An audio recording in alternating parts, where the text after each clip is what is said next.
വിശദമായ റിപ്പോർട്ടുകളിലേക്കാണ്. ജാഗ്രതയോടെ കേരളം.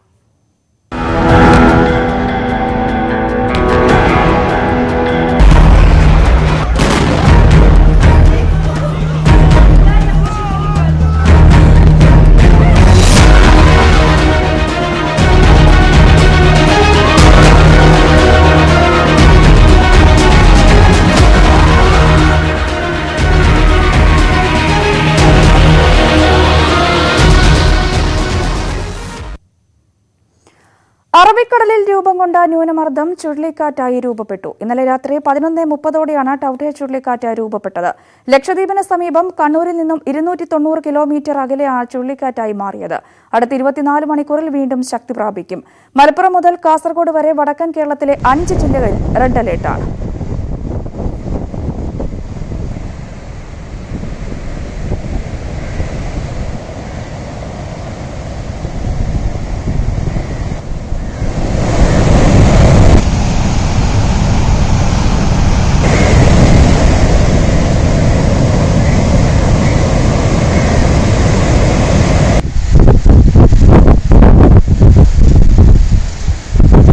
വിശദാംശങ്ങളുമായി ഞങ്ങളുടെ പ്രതിനിധികൾ വിവിധയിടങ്ങളിൽ നിന്നും ചേരുന്നു. ആദ്യം തിരുവനന്തപുരത്ത് നിന്ന് ഉമേഷ് ബാലകൃഷ്ണനാണ് ചേരുന്നത്. ഉമേഷ്, ഈ ന്യൂനമർദ്ദം ചുഴലിക്കാറ്റായി മാറിയിരിക്കുന്നു. 24 മണിക്കൂറിനുള്ളിൽ വീണ്ടും ശക്തി പ്രാപിക്കുമെന്ന റിപ്പോർട്ടുകളുണ്ട്.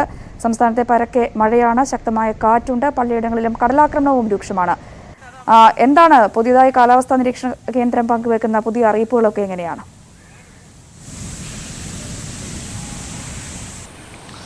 ഏറ്റവും അവസാനമായി 6ാമത്തെ ബുള്ളറ്റിനാണ് കാലാവസ്ഥാ നിരീക്ഷണ കേന്ദ്രം പുറത്തുവിട്ടിട്ടുള്ളത്. ഇതിലാണ് ടൌട്ടെ ചുഴലിക്കാറ്റ് രൂപപ്പെട്ടുകയും അതിന്റെ സ്ഥാനവുമെല്ലാം പറയുന്നത്. ഇന്നലെ രാത്രി 11:30യോടുകൂടിയായിരുന്നു ടൌട്ടെ രൂപപ്പെട്ടത്. നേരത്തെയുള്ള അറിയിപ്പ് പ്രകാരമായിരുന്നെങ്കിൽ ഞായറാഴ്ച മാത്രമേ രൂപപ്പെടുകയുള്ളായിരുന്നു. പക്ഷേ അപ്രതീക്ഷിതമായി വലിയ ശക്തി പ്രാപിക്കുകയായിരുന്നു ന്യൂനമർദ്ദം. വളരെ പെട്ടെന്ന് തന്നെ തീവ്ര ന്യൂനമർദ്ദവും അതിതീവ്ര ന്യൂനമർദ്ദവും ചുഴലിക്കാറ്റുമായി മാറി. ഒറ്റ ദിവസം കൊണ്ട് തന്നെ, അതായത് ഇന്നലെ തന്നെ തീവ്ര ന്യൂനമർദ്ദം, അതിതീവ്ര ന്യൂനമർദ്ദം ചുഴലിക്കാറ്റുമായി ഒറ്റ ദിവസം കൊണ്ട് തന്നെ മാറിയ സാഹചര്യമായിരുന്നു ഉണ്ടായിരുന്നത്.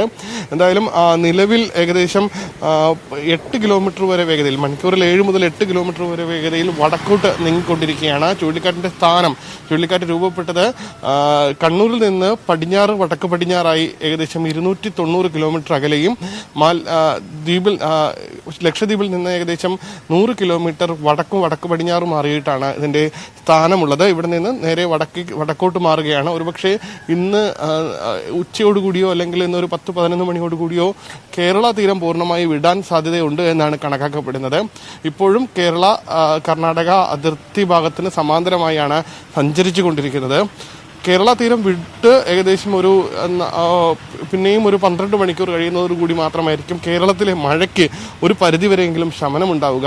ഇന്ന് വടക്കൻ ജില്ലകളിൽ ശക്തമായ മഴ ലഭിക്കും. വടക്കൻ ജില്ലകളിൽ പല സ്ഥലങ്ങളിലും ഇപ്പോഴും മഴ ലഭിക്കുന്നുണ്ട്. മലപ്പുറം, കോഴിക്കോട്, വയനാട്, കണ്ണൂർ, കാസർഗോഡ് ജില്ലകളിലാണ് റെഡ് അലേർട്ട്. തിരുവനന്തപുരത്ത് കഴിഞ്ഞ ദിവസം ശക്തമായ മഴ ലഭിച്ചിരുന്ന തിരുവനന്തപുരത്ത് നിന്ന് കാര്യമായ മഴ ഉണ്ടാകില്ല. തിരുവനന്തപുരത്ത് നിന്ന് യെല്ലോ അലേർട്ട് മാത്രമാണ്. കൊല്ലം, പത്തനംതിട്ട, ആലപ്പുഴ, കോട്ടയം, എറണാകുളം, ഇടുക്കി ജില്ലകളിൽ ഓറഞ്ച് അലർട്ടും പ്രഖ്യാപിച്ചിട്ടുണ്ട്. ഈ ജില്ലകളിലും ഒറ്റപ്പെട്ട അതിശക്തമായ മഴയ്ക്ക് സാധ്യതയുണ്ട്. ഇത്തരത്തിൽ കേരള തീരം വിട്ടുപോയി കഴിഞ്ഞാൽ നാളെ മുതൽ മഴയുടെ അളവ് കുറഞ്ഞു തുടങ്ങും എന്നാണ് പ്രതീക്ഷിക്കുന്നത്. രഞ്ജിനി. ഉമേഷ്, ഈ തിരുവനന്തപുരത്തെ ഒരു പൊതുസ്ഥിതി കൂടി എങ്ങനെയാണ്? കഴിഞ്ഞ ദിവസവും പലയിടങ്ങളിലും കടലാക്രമണം രൂക്ഷമായിരുന്നു. അഞ്ചുതെങ്ങ് ഉൾപ്പെടെയുള്ള ഭാഗങ്ങളിൽ കടലാക്രമണം രൂക്ഷമായിരുന്നു. ഈ കരമനയാറൊക്കെ കരകവിഞ്ഞൊഴുകുന്ന സാഹചര്യമുണ്ടായിരുന്നു. പലയിടങ്ങളിലും ആളുകളെ, ഈ കാലടി ഭാഗത്തു നിന്നുമൊക്കെ ആളുകളെ ക്യാമ്പിലേക്ക് മാറ്റുന്ന ഒരു അവസ്ഥയുണ്ടായിരുന്നു. പലയിടങ്ങളിലും വീടുകൾ ഭാഗികമായി തകർന്നെന്ന റിപ്പോർട്ടുകളുണ്ട്. ജില്ലയിലെ ഒരു പൊതുസ്ഥിതി എങ്ങനെയാണ്?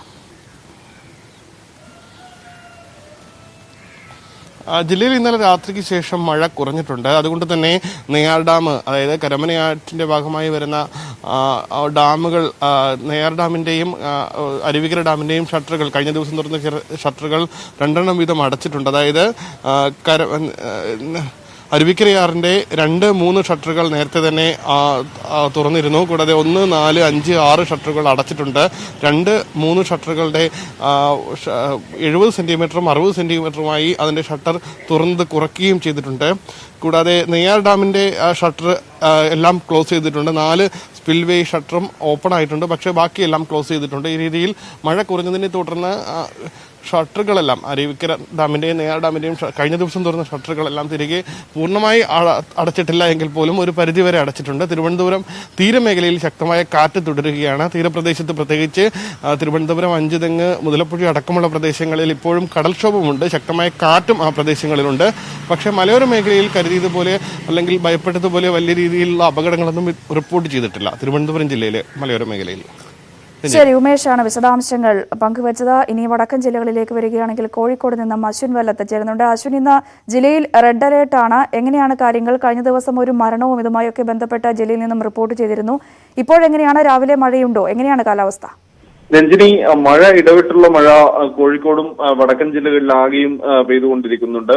മഴ മാറി നിൽക്കുന്ന സമയത്ത് പോലും കടൽക്ഷോഭം രൂക്ഷമാണ് എന്നുള്ളതാണ് ഈ തീരദേശ മേഖലയെ വലിയ ആശങ്കയിലാക്കുന്നത്. ഇന്നലെ ഉച്ചയോടുകൂടി തന്നെ കോഴിക്കോട് ജില്ലയിൽ മാത്രം ഏതാണ്ട് 50ഓളം വീടുകളിൽ വെള്ളം കയറുന്ന തരത്തിലേക്ക് തീരമേഖലയിൽ കടലാക്രമണം രൂക്ഷമായിരുന്നു. ആ തരത്തിൽ കടൽക്ഷോഭം ഇപ്പോഴും തുടരുകയാണ്. അത് കൊയിലാണ്ടി വളപ്പ്, കാപ്പാട്, അതേപോലെ വടകര, അഴിയൂര്, പിന്നെ അതേപോലെ ബേപ്പൂർ, ഈ ഭാഗങ്ങളിലെല്ലാം ചാലിയം ഭാഗങ്ങളിലെല്ലാം കടലാക്രമണം വളരെ രൂക്ഷമായി തുടരുന്നു. അത് ഇനിയും ഈ ന്യൂനമർദ്ദം രൂപപ്പെട്ടതോടുകൂടി ഇനിയും ശക്തമാവാൻ തന്നെയാണ് സാധ്യത. മഴ ഇനിയും കഴിഞ്ഞ 24 മണിക്കൂറിൽ ഇടവിട്ട് പെയ്തുകൊണ്ടിരിക്കുന്ന മഴ ഇനിയും പൂർണ്ണമായും മാറിയിട്ടില്ല.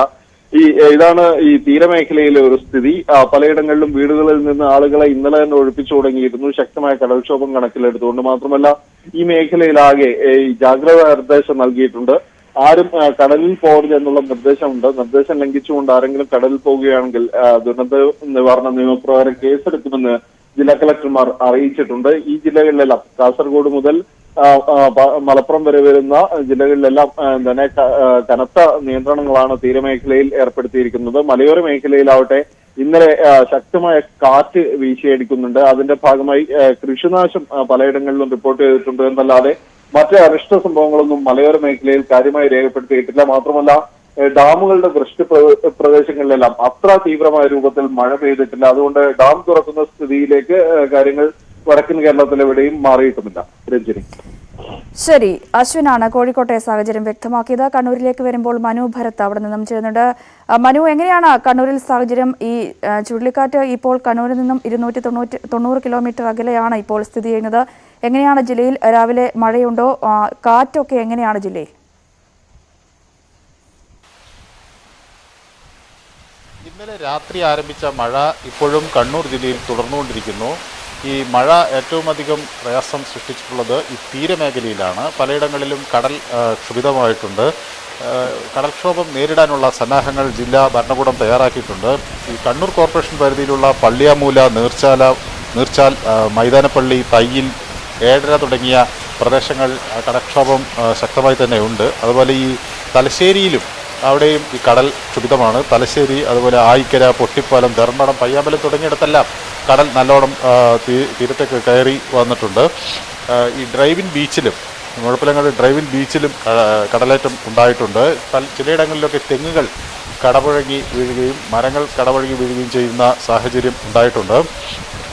ഈ മലയോര മേഖലകളിൽ നിന്ന് വലിയ നാശനഷ്ടം ഇതുവരെ റിപ്പോർട്ട് ചെയ്തിട്ടില്ല. ഏതായാലും ഈ തഹസിൽദാർമാരുടെ നേതൃത്വത്തിൽ എല്ലായിടങ്ങളിലും ആളുകളെ മാറ്റിപ്പാർപ്പിക്കാനുള്ള സജ്ജീകരണങ്ങൾ തയ്യാറായിരിക്കുന്നു. കണ്ണൂരിൽ മാത്രം ഇത്തരത്തിൽ 84 കെട്ടിടങ്ങൾ ജില്ലാ ഭരണകൂടം ഐഡൻറ്റിഫൈ ചെയ്തിട്ടുണ്ട്. അപ്പോൾ അടിയന്തര ഘട്ടങ്ങളിൽ ആളുകളെ അങ്ങോട്ട് മാറ്റിപ്പാർപ്പിക്കും. ഇന്നലെ തലശ്ശേരിയിൽ കടൽക്ഷോഭം രൂക്ഷമായ സാഹചര്യത്തിൽ ചില വീടുകളിൽ വെള്ളം കയറിയിട്ടുണ്ട്. അവിടെ 4 കുടുംബങ്ങളെ ഇന്നലെ തന്നെ മാറ്റിപ്പാർപ്പിച്ചിട്ടുണ്ട്. കൂടുതൽ ആളുകളെ മാറ്റിപ്പാർപ്പിക്കാനുള്ള സൗകര്യങ്ങളും അവിടെ ചെയ്തിട്ടുണ്ട്. പയ്യന്നൂർ താലൂക്കിലും സമാനമായ മുന്നൊരുക്കങ്ങൾ നടത്തിയിട്ടുണ്ട്. അവിടെ ഇൻസ്റ്റന്റ് കമാൻഡിംഗ് സിസ്റ്റം പ്രവർത്തിക്കാനുള്ള നടപടികളും ആരംഭിച്ചിട്ടുണ്ട്. തലശ്ശേരിയിലും പയ്യന്നൂരും കണ്ണൂരും 24 മണിക്കൂർ പ്രവർത്തിക്കുന്ന കൺട്രോൾ റൂമുകൾ ഇതുമായി ബന്ധപ്പെട്ട് ആരംഭിച്ചിട്ടുണ്ട്. അത്തരത്തിൽ ഫയർഫോഴ്സ്, പോലീസ് എല്ലാവരും കൃത്യമായി അലർട്ട് ചെയ്യപ്പെട്ടിട്ടുണ്ട്. അതുകൊണ്ട് തന്നെ ഏതെങ്കിലും തരത്തിലുള്ള അടിയന്തര സാഹചര്യം ഉണ്ടാകുന്ന ആളുകളെ മാറ്റിപ്പാർപ്പിക്കുക, അതുപോലെ ആളുകളെ ഒഴിപ്പിക്കുക, വാഹനങ്ങൾ എല്ലാം തന്നെ തയ്യാറായിരിക്കുന്നു എന്നാണ് ജില്ലാ ഭരണകൂടം അറിയിക്കുന്നത്. മാന്യമാണ് കണ്ണൂരെ കാര്യങ്ങൾ വ്യക്തമാക്കിയത്. മലപ്പുറത്ത് നിന്ന് അനുമോദ് ചേരുന്നുണ്ട്. അനുമോദ്, മലപ്പുറത്തും റെഡ് അലേർട്ടാണ്. എങ്ങനെയാണ് ജില്ലയിൽ രാവിലത്തെ ഒരു കാലാവസ്ഥ എങ്ങനെയാണ്? ഇതിനോടൊക്കെയോട് അനുബന്ധിച്ചുള്ള ജില്ലയിലെ ജില്ലാ ഭരണകൂടത്തിന്റെയൊക്കെ ജാഗ്രതാ പ്രവർത്തനങ്ങളൊക്കെ ഏത് രീതിയിലാണ് പുരോഗമിക്കുന്നത്? രഞ്ജിനി, ഇന്നലെ വൈകുന്നേരം മുതൽ കനത്ത മഴയാണ് ജില്ലയുടെ പല ഭാഗത്തും പെയ്യുന്നത്. തീരദേശ മേഖലകളാണ് കൂടുതൽ ഇത് കാരണം ബുദ്ധിമുട്ട് ഉണ്ടായിരിക്കുന്നത്. പൊന്നാനി, പരപ്പനങ്ങാടി, വള്ളിക്കുന്ന്, താനൂർ തുടങ്ങിയ മേഖലകളിൽ കടലേറ്റം നല്ല പോലെ തന്നെ ഉണ്ടായിട്ടുണ്ട്. ഇന്നലെ രാവിലെ മുതൽ അവിടെ ഇത്തരത്തിലുള്ള പ്രശ്നങ്ങൾ അനുഭവിക്കുന്നുണ്ട്. പൊന്നാനിയിൽ ഇതിനോടകം തന്നെ 3 ക്യാമ്പുകൾ ജില്ലാ ഭരണകൂടം തുടങ്ങിക്കഴിഞ്ഞിരിക്കുന്നു. ഇവിടെ 154 കുടുംബങ്ങളാണ് ഈ 3 ക്യാമ്പുകളിലായിട്ട് ഇപ്പോൾ ഉള്ളത്. ഇതിനു പുറമെ താനൂരിലെ ഇടക്കടവിൽ ഇന്നലെ 2 വീട് തകർന്നു വീഴുന്ന ഒരു സാഹചര്യമുണ്ടായി. അതുപോലെ തന്നെ വള്ളിക്കുന്നിലും കടലേറ്റം ഇന്നലെ രാത്രി കാര്യമായ തോതിൽ തന്നെ ഉണ്ടായിരിക്കുന്നു. ജില്ലയുടെ മറ്റു പ്രദേശങ്ങളിൽ മഴ പെയ്യുന്നുണ്ടെങ്കിലും അത് കാര്യമായ രീതിയിൽ ജനങ്ങൾക്ക് നാശമുണ്ടാക്കുകയോ അല്ലെങ്കിൽ ജനജീവിതത്തിന് ബുദ്ധിമുട്ടുണ്ടാക്കുകയോ ചെയ്യുന്ന ഒരു സാഹചര്യം ഇതുവരേക്കും ഉണ്ടായിട്ടില്ല. നദികളൊക്കെ തന്നെ ഇപ്പോൾ ജലനിരപ്പ് വളരെ താഴ്ന്ന രീതിയിലായതുകൊണ്ട് അത്തരത്തിലുള്ള ആശങ്കകളില്ല.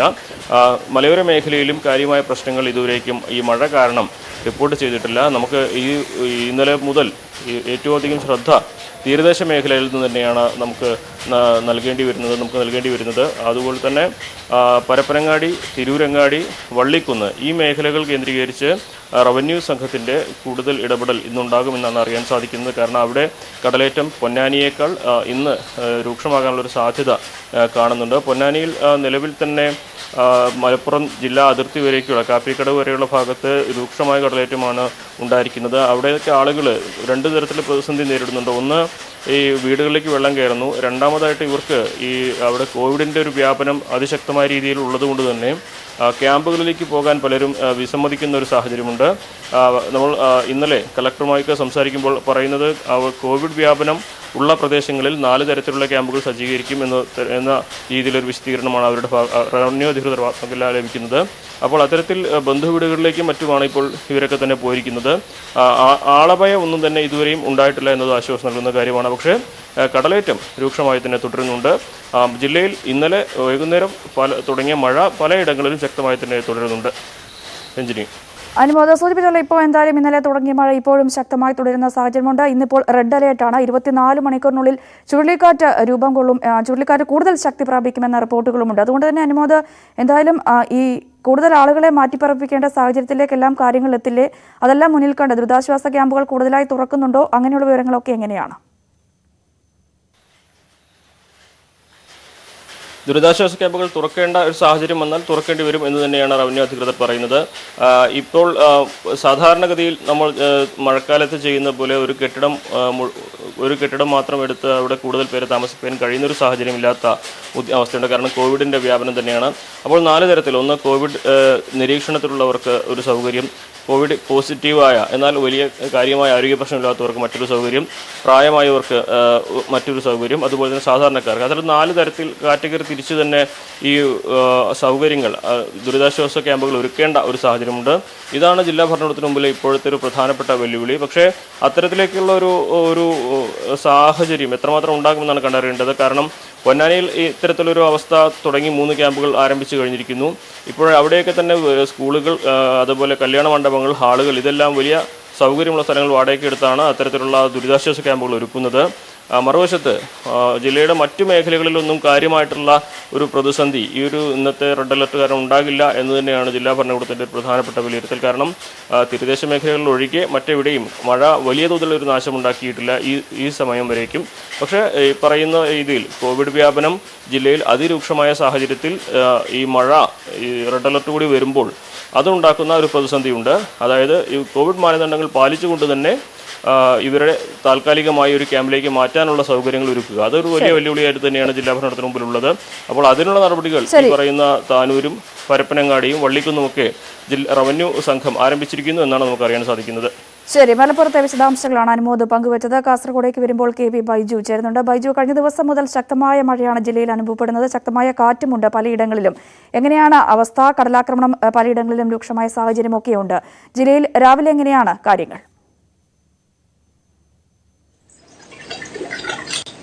രജനി സൂചിപ്പിച്ചതുപോലെ തന്നെ ഇന്നലെ മുതൽ പെയ്യുന്ന മഴയാണ് ഇപ്പോഴും ശക്തമായി തുടരുന്നു.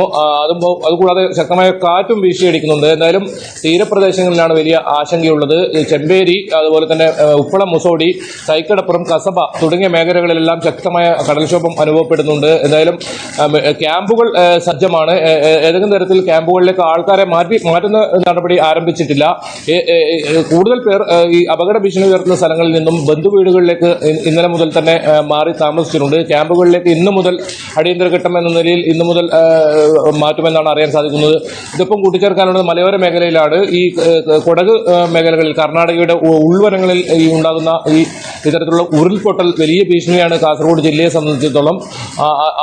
അത്തരത്തിലൊരു സാഹചര്യം ഉണ്ടായിക്കഴിഞ്ഞാൽ പുഴകൾ കരകവിഞ്ഞൊഴുകുന്ന ഒരു സാഹചര്യവും അത് വലിയ ഭീഷണിയിലേക്കും പോകും. അതുതന്നെയാണ് ഏറെ ആശങ്ക. എന്തായാലും ഏത് അടിയന്തര സാഹചര്യം നേരിടാനും സജ്ജമാണെന്ന് ജില്ലാ ഭരണകൂടം വ്യക്തമാക്കിയിട്ടുണ്ട്. 30 അംഗ ഇത്തരത്തിലുള്ള സേനകളെ വിന്യസിച്ചിട്ടുണ്ട്. ദുരന്ത നിവാരണ അംഗങ്ങളെ വിന്യസിച്ചിട്ടുണ്ട്. അതുപോലെ തന്നെ പോലീസ് എല്ലാ ഭാഗങ്ങളിലും, തീരപ്രദേശങ്ങളിലും അതുപോലെ തന്നെ മലയോര മേഖലകളിലും പെട്രോളിംഗും ആരംഭിച്ചിട്ടുണ്ട്.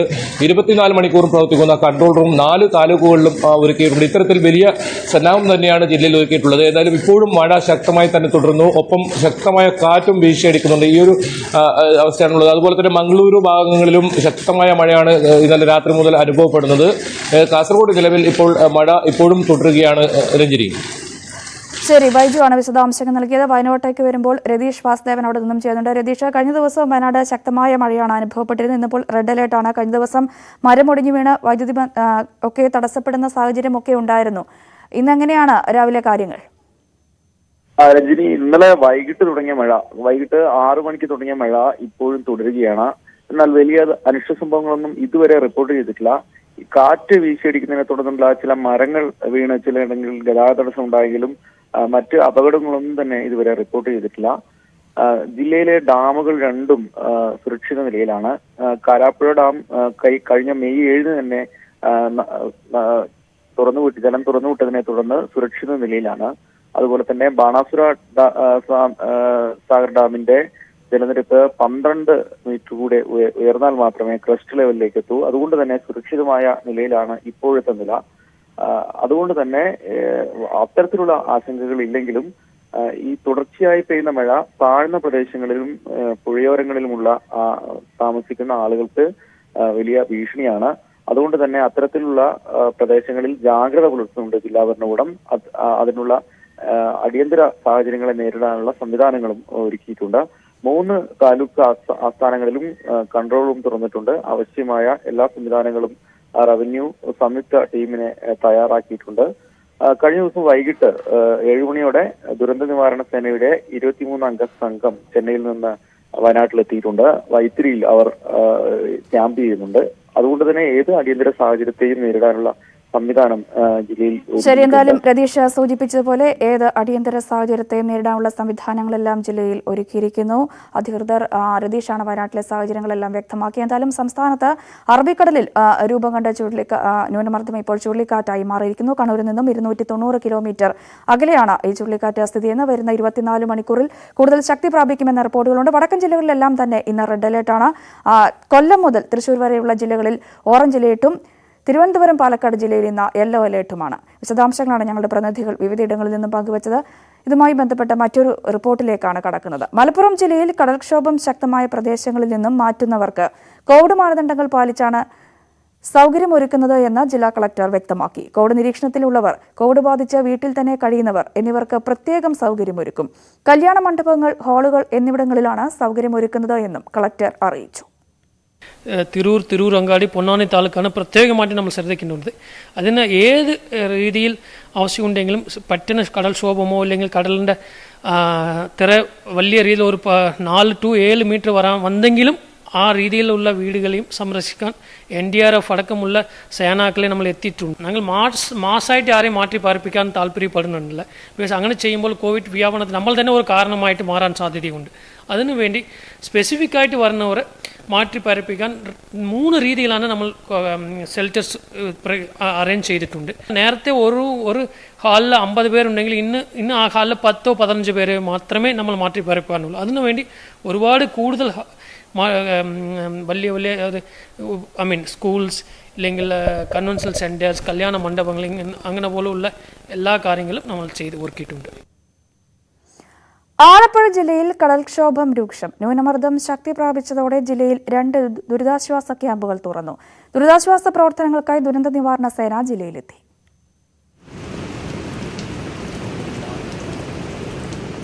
അതിരൂക്ഷമായ കടൽക്ഷോഭമാണ് ആലപ്പുഴയുടെ തീരദേശത്ത്. ഒറ്റമശ്ശേരി, തൈക്കൽ, കാട്ടൂർ പ്രദേശങ്ങളിൽ ശക്തമായ കാറ്റിലും കടൽക്കയറ്റത്തിലും വള്ളങ്ങൾ തകർന്നു. ചേന്നവേലി, തൈക്കൽ ഭാഗങ്ങളിൽ വീടുകളിലേക്ക് കടൽ ഇരച്ചു കയറുകയാണ്. ഇനിയുള്ള വീടുകളെങ്കിലും സംരക്ഷിക്കാൻ വേണ്ടിയിട്ട് കല്ലുകളും മറ്റും നിരത്തി ആ വീടുകൾ സംരക്ഷിക്കാനുള്ള ഒരു തീരുമാനം കൈക്കൊണ്ടിട്ടുണ്ട്. അടിയന്തരമായി അതെല്ലാം നടപ്പിലാക്കുക എന്നുള്ളതാണ് ഏറ്റവും മുന്തിയ പരിഗണന കൊടുത്തിരിക്കേണ്ടത്. നിരവധിയായ കുടുംബങ്ങൾ ഇവിടങ്ങളിൽ ഈ കടലേറ്റത്തിൻ്റെ ഭാഗമായി തീരത്തു നിന്ന് മാറേണ്ടുന്ന അവസ്ഥയുണ്ടാകുമ്പോൾ അവരെ സുരക്ഷിതമായ ക്യാമ്പുകളിൽ തന്നെയാണ് താമസിപ്പിക്കാൻ ഇപ്പോൾ കഴിയുകയുള്ളൂ. അതിനുള്ള എല്ലാ സജ്ജീകരണങ്ങളും ഒരുക്കുവാൻ ജില്ലാ ഭരണകൂടം അറിയിച്ചിട്ടുണ്ട്. ചേർത്തലയിൽ കടക്കരപ്പള്ളി സെന്റ് ജോർജ് LP സ്കൂളിൽ ദുരിതാശ്വാസ ക്യാമ്പ് തുറന്നു. കോവിഡ് ഭീതി നിലനിൽക്കുന്നതിനാൽ പലരും നഷ്ടങ്ങൾ സഹിച്ചും തീരത്ത് തുടരുകയാണ്. ഒരുപാട് സാധനമൊക്കെ നഷ്ടപ്പെട്ടു പോയി, വെള്ളം കയറി. സാധനം ഇഷ്ടം പോലെ ഉണ്ട് അതിനകത്ത്. കേഷർ സാധനമൊക്കെ ഉണ്ടായിരുന്നു, എല്ലാം എല്ലാം വെള്ളത്തിലൊഴുകി പോവുകയാണ് ചെയ്തത്. എല്ലാം പോയി. വീടുകൾക്കൊക്കെ നാശനഷ്ടം ഉണ്ടായി പ്രദേശത്ത്. വീടുകളിലൊക്കെ ഇങ്ങനെ വെള്ളം കയറി വേറൊക്കെ സാധനമൊക്കെ ഒഴുകി പോയി പിടിക്കേറ്റത്. ചേർത്തലയിൽ 8 കുടുംബങ്ങളും മാവേലിക്കര താലൂക്കിൽ തുറന്ന ക്യാമ്പിൽ 7 കുടുംബങ്ങളിൽ നിന്നുള്ള 21 പേരുമാണുള്ളത്. ദുരന്ത നിവാരണത്തിന് 24-അംഗ NDRF സംഘം ആലപ്പുഴയിലെത്തി. ജില്ലയുടെ തെക്കൻ മേഖലകളായ ആറാട്ടുപുഴ, തൃക്കുന്നപ്പുഴ മേഖലകളിലും കടലാക്രമണം ശക്തമാണ്. ഇതിനു പുറമെ നിർത്താതെ പെയ്യുന്ന മഴയിൽ കുട്ടനാടൻ മേഖലകളിൽ ജലനിരപ്പ് ഉയരുകയാണ്. ചമ്പക്കുളത്ത് ഇല്ലിമുറി തെക്കേ 900 പാടശേഖരം മടവീണ് തകർന്നു. വെള്ളക്കെട്ട് ഒഴിവാക്കാനായി തണ്ണീർമുക്കം ബണ്ടിന്റെ ഷട്ടറുകൾ ഉയർത്തിയതിനൊപ്പം തോട്ടപ്പള്ളി സ്പിൽവേയിലെ മണൽ നീക്കവും വേഗത്തിലാക്കിയിട്ടുണ്ട്. തീരത്തെ ചുഴറ്റിയെറിയുകയാണ് കടൽ. കോവിഡ് പ്രതിസന്ധിയുടെ കാലത്ത് എന്തു ചെയ്യണമെന്നറിയാതെ വിറങ്ങലിച്ചു നിൽക്കുകയാണ് തീരദേശം. ക്യാമറമാൻ പ്രശാന്ത് മംഗലശ്ശേരിക്കൊപ്പം ഒറ്റമശ്ശേരിയിൽ നിന്നും ശരണ്യ സ്നേഹജൻ, ന്യൂസ് 18. ഇനി കോവിഡുമായി ബന്ധപ്പെട്ട വാർത്തയിലേക്ക് വരികയാണെങ്കിൽ കോവിഷീൽഡ് 2ാം ഡോസ് വാക്സിൻ സ്വീകരിക്കാനുള്ള ഇടവേള വർദ്ധിപ്പിച്ച കേരളവും. ICMR നിർദ്ദേശത്തെ തുടർന്നാണ് കോവിഷീൽഡ് ആദ്യ ഡോസിന് ശേഷമുള്ള ഇടവേള 84 ദിവസമായി വർദ്ധിപ്പിച്ചത്. കോവാക്സിൻ ഇടവേളയിൽ മാറ്റമില്ല. 45 വയസ്സിന് താഴെയുള്ളവർക്ക് ഇന്നു മുതൽ വാക്സിൻ ലഭിക്കാനായി രജിസ്റ്റർ ചെയ്യാം. കോവിഷീൽഡ് ആദ്യ ഡോസ് സ്വീകരിച്ച ശേഷം 2ാം ഡോസിനുള്ള കുറഞ്ഞ ഇടവേള ആദ്യം 28 ദിവസമായിരുന്നു. പിന്നീടത് 42 ദിവസമാക്കി. ഇപ്പോൾ 84 ദിവസമായിട്ടാണ് ഉയർത്തിയത്. ഇന്നു മുതൽ ആദ്യ ഡോസ് സ്വീകരിച്ച് 84 ദിവസം കഴിഞ്ഞവർക്കേ 2ാമത്തെ ഡോസ് കോവിഷീൽഡ് അനുവദിക്കുകയുള്ളൂ. കേന്ദ്ര ആരോഗ്യ കുടുംബക്ഷേമ മന്ത്രാലയം നൽകിയിട്ടുള്ള പുതുക്കിയ മാർഗനിർദ്ദേശപ്രകാരമാണ് ഈ മാറ്റം. ആദ്യ ഡോസ് സ്വീകരിച്ച് 112 ദിവസത്തിനുള്ളിൽ 2ാം ഡോസ് എടുക്കുകയും വേണം. കോവിഷീൽഡിന്റെ 2ാം ഡോസ് ഇടവേള 12 മുതൽ 16 ആഴ്ചകളാണ് കൂടുതൽ ഫലപ്രദമെന്നാണ് കണ്ടെത്തൽ. കോവിഷീൽഡ് വാക്സിൻ ആദ്യ ഡോസ് സ്വീകരിച്ച് 84 ദിവസം പൂർത്തിയായവർക്ക് മാത്രമേ നാളെ മുതൽ 2ാമത്തെ ഡോസ് അനുവദിക്കുകയുള്ളൂ. കേന്ദ്ര ആരോഗ്യ കുടുംബക്ഷേമ മന്ത്രാലയം നൽകിയിട്ടുള്ള പുതുക്കിയ മാർഗനിർദ്ദേശപ്രകാരമാണ് ഈ മാറ്റം. കോവാക്സിൻ 2ാമത്തെ ഡോസ് 28 ദിവസത്തിനും 42 ദിവസത്തിനുമിടയിൽ എടുക്കണം. 18 മുതൽ 45 വരെ വയസ്സുള്ളവർക്ക് വാക്സിൻ നൽകാൻ മുൻഗണനാടിസ്ഥാനത്തിൽ ഇന്നു മുതൽ രജിസ്ട്രേഷൻ തുടങ്ങും. തിങ്കൾ മുതൽ വാക്സിൻ വിതരണവും ആരംഭിക്കും. ന്യൂസ് 18 തിരുവനന്തപുരം. രാജ്യത്ത് എല്ലാവരും വാക്സിൻ എടുത്ത് കോവിഡിനെ പ്രതിരോധിക്കാൻ സജ്ജരാണ് എന്ന് ഉറപ്പാക്കാൻ നെറ്റ്വർക്ക് 18 പ്രതിജ്ഞാബദ്ധമാണ്. അതിനായുള്ള ബോധവൽക്കരണമാണ് ഫെഡറൽ ബാങ്കുമായി ചേർന്ന് നടത്തുന്ന Sanjeevani campaign. Health expert Apollo 24/7 ഈ ദൗത്യത്തിൽ പങ്കാളിയാകുന്നു. കൂടുതൽ വിവരങ്ങൾക്ക് moneycontrol.com/sanjeevani എന്ന വെബ്സൈറ്റ് സന്ദർശിക്കുക. തിരുവനന്തപുരം കുര്യാത്തി പണയിൽ വീട്ടിൽ ശശിയുടെ ഭാര്യ സുഭദ്ര കോവിഡ് ബാധിച്ച് മരിച്ചു. 47 വയസ്സായിരുന്നു. സംസ്കാരം പിന്നീട്. ന്യൂസ് 18 ക്യാമറാമാൻ ശിവപ്രസാദ് മകനാണ്. ഇരിങ്ങാലക്കുട നഗരസഭയുടെ കോവിഡ് പ്രതിരോധ പ്രവർത്തനങ്ങൾക്ക് സഹായഹസ്തവുമായി പ്രശസ്ത ധനകാര്യ സ്ഥാപനമായ ICL ഫിൻകോർപ്പ് 24 മണിക്കൂറും പ്രവർത്തന സജ്ജവും ഓക്സിജൻ സൗകര്യവുമുള്ള ആധുനിക സജ്ജീകരണങ്ങളോടുകൂടിയ 2 ആംബുലൻസുകൾ നഗരസഭയ്ക്ക് കൈമാറി. കമ്പനിയുടെ CSR ഫണ്ടിൽ നിന്നുള്ള തുക ചെലവഴിച്ചാണ് ആംബുലൻസുകൾ വാങ്ങിയത്. നഗരസഭാ ഓഫീസ് മന്ദിരത്തിന് മുന്നിൽ നടന്ന ചടങ്ങിൽ ICL ഫിൻകോർപ്പ് CEO ഉമാ അനിൽകുമാർ ആധുനിക സജ്ജീകരണങ്ങളോട് കൂടിയ രണ്ടാമത്തെ വാഹനത്തിന്റെ താക്കോൽ ചെയർപേഴ്സൺ സോണിയാഗിരിക്ക് കൈമാറി. ഈ ബുള്ളറ്റിൻ ഇവിടെ പൂർണ്ണമാവുകയാണ്. നമസ്കാരം.